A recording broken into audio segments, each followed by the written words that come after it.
Ça fait partie de ma région et je suis fière de représenter ma région et du coup pourquoi pas venir à Langlade faire l'inauguration du stade.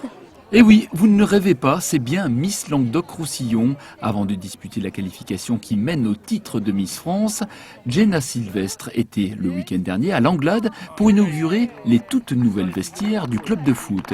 Et il faut dire que ça valait bien le déplacement, car ces vestiaires à Langlade, on les attendait depuis longtemps. On est parti avec nos plans qu'on avait déjà élaborés, on a travaillé quelques mois.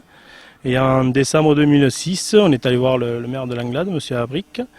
Et nous lui avons proposé un projet comme celui-ci là, qui fait 440 mètres carrés. Vu la nécessité qu'il y avait au niveau des jeunes pour encadrer, pour pouvoir mettre tout le monde dans les vestiaires, tout ça, ce qui n'était pas évident. Parce qu'on n'avait que 2 petits vestiaires. Et les arbitres étaient dans le bureau du club aussi, c'était vraiment compliqué, quoi.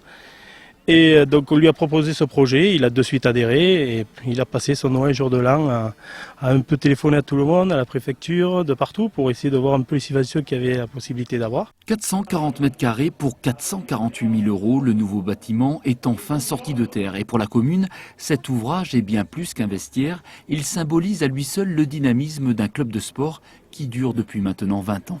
C'est vrai que Langlade et le football, c'est une histoire de passion. On a là donc des anciens du foot que j'ai connus moi, lorsque j'étais tout môme. Lorsque j'étais môme, on commençait à jouer au foot sur le terrain de l'église. Après, on est pas allé jouer au foot au Moulin à Vent. Et ensuite, on est venu ici. Au départ, c'était un stabilisé.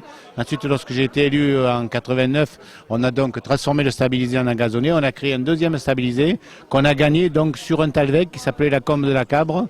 Et c'était donc les ordures ménagères qui étaient déposées pendant 20 ans. On a gagné un autre terrain de foot, le stabilisé, sur cette combe-là. Avec ce nouvel équipement, l'équipe 1 qui évolue en première division district n'a plus d'autre choix que de briller au moins à domicile.